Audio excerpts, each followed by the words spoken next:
Assalamualaikum warahmatullahi wabarakatuh. Allahumma sholli ala Muhammad wa ala ali Muhammad. Para pemirsa Khilafah News yang dirahmati Allah, alhamdulillah kita berjumpa lagi dengan program kesayangan kita, yakni Kabar Petang, edisi Rabu 25 Januari 2023. Kita akan membahas tema-tema terkini dengan narasumber yang terpercaya, tentu saja dari sudut pandang Islam. Inilah Kabar Petang selengkapnya.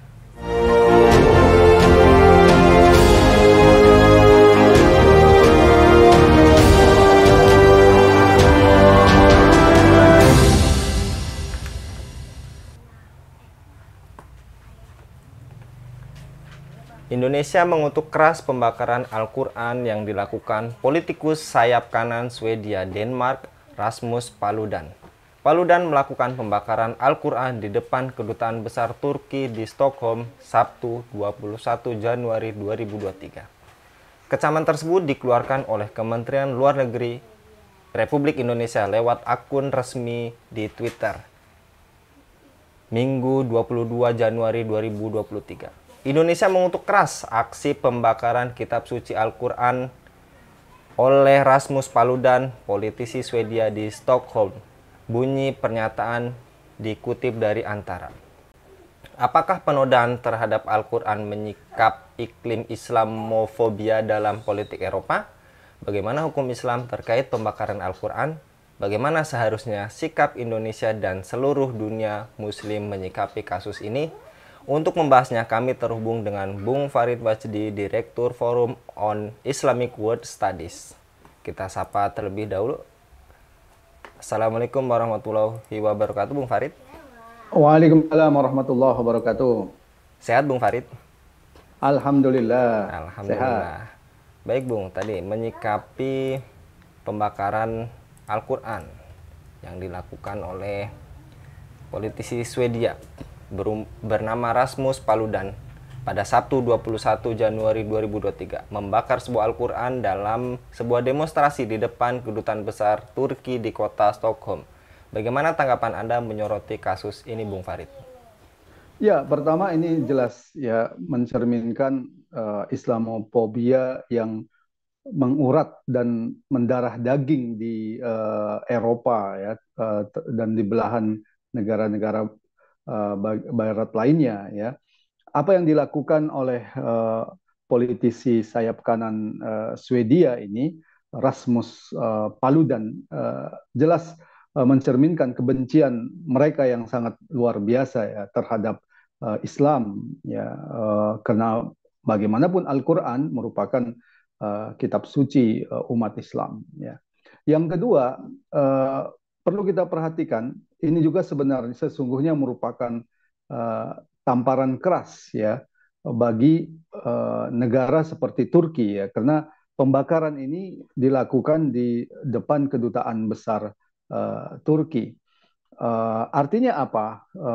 Rasmus Paludan ya, di samping ingin mempermalukan umat Islam dengan menodai Al-Quran, membakar Al-Quran, sesungguhnya pesan penting dari Rasmus Paludan ini juga adalah mempermalukan Turki ya, satu negara yang kerap kali selama ini menunjukkan seolah-olah menjadi uh, sebutlah ya representasi umat Islam ya.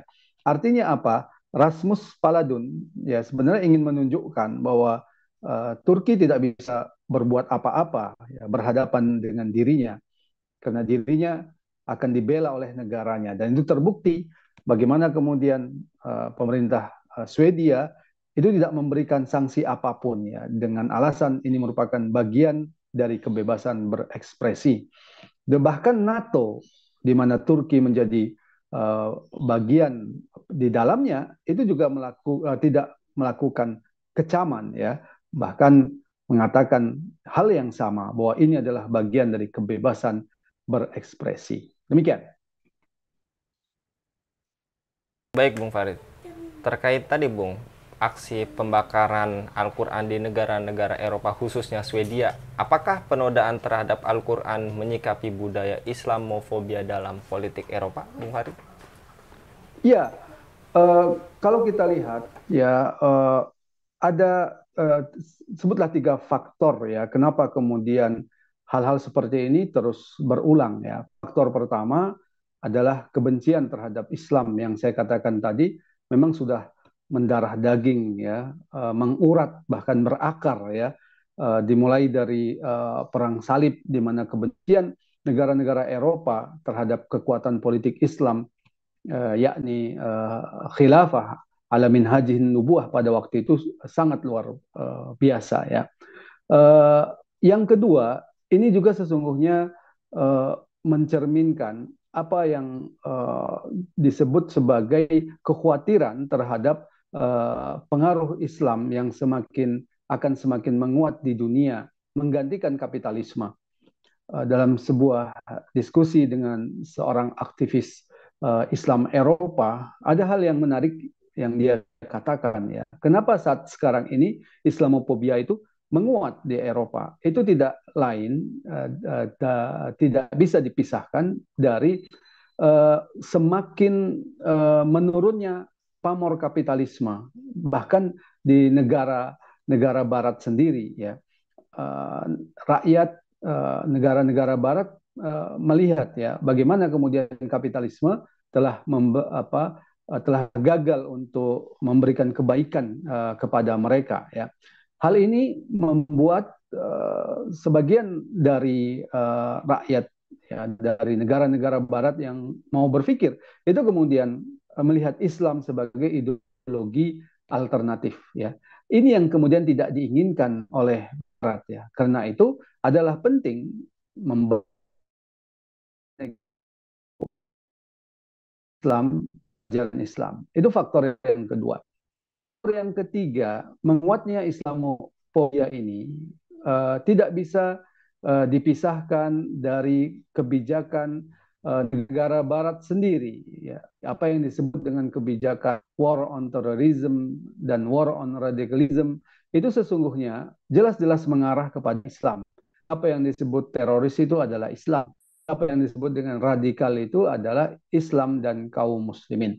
Faktor yang keempat ya, kenapa kemudian hal-hal seperti ini terus adanya politik di tengah-tengah Islam yang merepresentasikan negara yang itu kemudian merepresentasikan ideologi Islam, merepresentasikan aspirasi umat Islam yang memiliki pengaruh besar dalam politik internasional.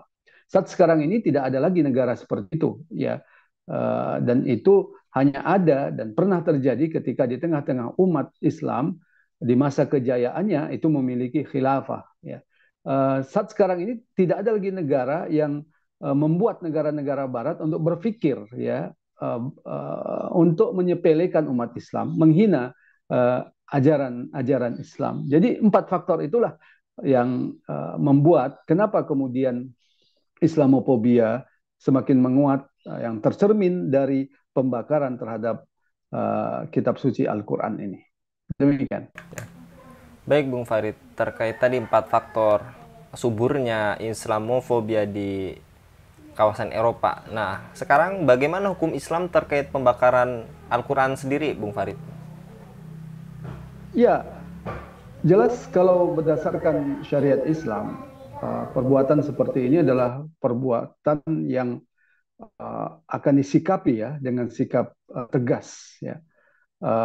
Negara di dalam Islam yang didasarkan kepada akidah Islam yang menjadikan syariat Islam sebagai pedoman hidup mereka dalam segala pengaturan aspek kehidupan baik itu dalam negeri ataupun luar negeri bersikap keras terhadap negara-negara yang menghina ajaran ya. Inilah pernah ditunjukkan oleh para khalifah ya ketika ada nyawa umat Islam yang terancam, ada kehormatan dan kemuliaan Islam yang terancam, negara kemudian menganggap ini sebagai perkara yang sangat-sangat serius ya, apalagi terkait dengan Al-Quran. Kita tahu di masa khilafah Utsmani pada akhir-akhir khilafah Utsmani Meskipun pada waktu itu Khilafah Utsmani dalam keadaan mundur, ya, tapi masih memberikan ya peringatan keras terhadap Eropa pada waktu itu yang hendak mengangkat drama yang itu menghina kaum muslimin, ya. Pada waktu itu mengancam Eropa akan menyerukan jihad fisabilillah ya untuk memerangi Eropa, dan ini kemudian membuat pemutaran ya apa namanya semacam drama yang menghina Rasulullah SAW itu kemudian uh, dihentikan ya. Jadi Islam akan bertindak keras, negara akan bertindak keras. Sebagaimana yang dinyatakan oleh Imam Al-Mawardi dalam kitabnya Al-Ahkamus Sultaniyah, ada dua yang menjadi tugas pokok negara. Yang pertama adalah Hirosatuddin, ya, menjaga agama ini, ya, yang di sana dinyatakan apa tugas khalifah itu adalah bihirosatiddini wasiyasatid dunia. Jadi menjaga agama ini dan mengatur urusan-urusan kaum muslimin. Karena itu terjaganya agama ini, ya, kemuliaan agama ini menjadi hal yang sangat penting dalam pandangan Islam. Demikian juga menjadi hal yang sangat penting dalam politik luar negeri negara yang didasarkan Islam.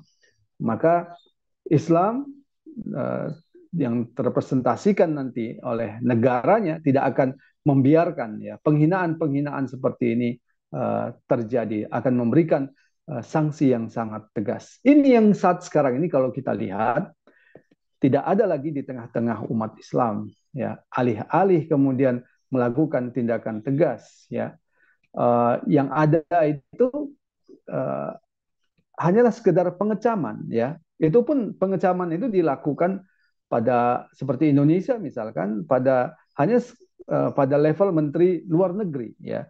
Seharusnya ini menjadi perhatian kepala negara, ya. Kita lihat bagaimana Presiden Jokowi sering berkomentar tentang tindakan yang disebut oleh Barat sebagai tindakan terorisme, ya. Tapi dalam perkara-perkara ini seharusnya kepala negara, yaitu bicara langsung, ya. Eh, dan perlu dicatat, seharusnya bukan hanya sekedar mengecam, ya, tapi memberikan pelajaran yang keras, ya. Kalaupun eh, tidak sampai mengerahkan pasukan, misalkan, kalau itu merupakan pilihan terakhir, paling tidak harus ada tindakan tegas, misalkan dengan memutus hubungan diplomatik, ya, karena telah menyinggung perkara yang sangat penting dalam Islam, yaitu Al-Quran. Ya. Begitu sikap yang dilakukan oleh penguasa negeri Islam. Baik, Bung Farid, tadi sudah dipaparkan juga selain mengecam, berarti sikapnya tadi, Bung, selain terakhir itu mengerahkan kekuatan tentara gitu ya, Bung. Lantas sikap apa, Bung, seharusnya yang dilakukan Indonesia dan seluruh dunia muslim menyikapi hal ini, dan bagaimana cara mencegah agar peristiwa ini tidak berulang, khususnya yang menyasar kitab suci umat Islam? Ya, kecaman itu tentu penting, ya. Meskipun masalah ini kecil dari penguasa-penguasa di negeri Islam yang mengerti, ya. Yang kedua, tentu tidak cukup dengan kecaman. Yang harus difikirkan oleh penguasa-penguasa negeri Islam, bagaimana menghentikan ya perbuatan ini agar tidak kemudian berulang. Ada langkah-langkah yang bisa dilakukan. Pertama, langkah pemutusan hubungan diplomatik total ya dengan negara yang membiarkan ya penghinaan terhadap Al-Quran. Ini akan memberikan pelajaran, ya. Termasuk negara-negara yang melakukan pembelaan terhadap mereka. Nah, pemutusan hubungan diplomatik total ini dalam segala aspek, baik itu ekonomi, politik, sosial maupun budaya, ya. Ini akan memberikan pelajaran, ya, karena sesungguhnya negeri Islam kalau bersatu adalah negeri yang sangat kuat, ya, memiliki kekayaan alam yang luar biasa. Kalau kekayaan alam ini digunakan sebagai senjata politik, ya, untuk kemudian memberikan pelajaran kepada negara-negara yang memusuhi umat Islam, ini lebih dari cukup, ya. Misalkan dihentikan apa namanya penjualan minyak, ya, seluruh penguasa-penguasa negeri Islam menghentikan penjualan minyak dan gas misalkan, ke negara-negara yang melakukan membiarkan penghinaan terhadap Al-Quran, penghinaan terhadap Al-Quran ini akan memberikan pelajaran sebagaimana OPEC itu pernah memberikan pelajaran kepada Barat pada waktu ketika terjadi krisis minyak ya. Pada waktu itu OPEC melakukan embargo ya. Itu saja sudah membuat ekonomi negara-negara Barat mengalami kesulitan ya. Namun hal seperti itu tidak kita bisa bayangkan terjadi pada penguasa-penguasa di negeri Islam sekarang yang mereka itu menjadi bagian dari boneka-boneka Barat ya. Dan itu tidak terbayangkan kalau dilakukan hanya sendiri ya. Karena itu di samping adanya penguasa yang berani menentang Barat, umat Islam juga membutuhkan negara global ya yang menyatukan negeri-negeri Islam. Negara global yang merepresentasikan ideologi Islam, kepentingan umat Islam, dan aspirasi umat Islam. Inilah yang akan memberikan pelajaran nyata dan menghentikan penghinaan yang berulang-ulang seperti ini. Demikian. Baik Bung Farid, mudah-mudahan para pemimpin di negeri muslim kita tadi ya Bung, bersatu untuk melakukan pelajaran, bukan hanya cuma mengecam. Jazakallah kepada Bung Farid pada kesempatan kali ini, mudah-mudahan senantiasa diberikan kesehatan dan keberkahan oleh Allah Subhanahu wa Ta'ala. Baik, pemirsa Khilafah News yang dirahmati Allah, demikianlah program kabar petang kita pada kesempatan hari ini. Jangan lupa untuk subscribe, share, dan komen positif. Kemudian semoga menjadi amal kebaikan bagi kita semua di dunia maupun di akhirat. Saya Anggi Suwarnadi undur diri. Sampai jumpa di lain kesempatan. Wassalamualaikum warahmatullahi wabarakatuh.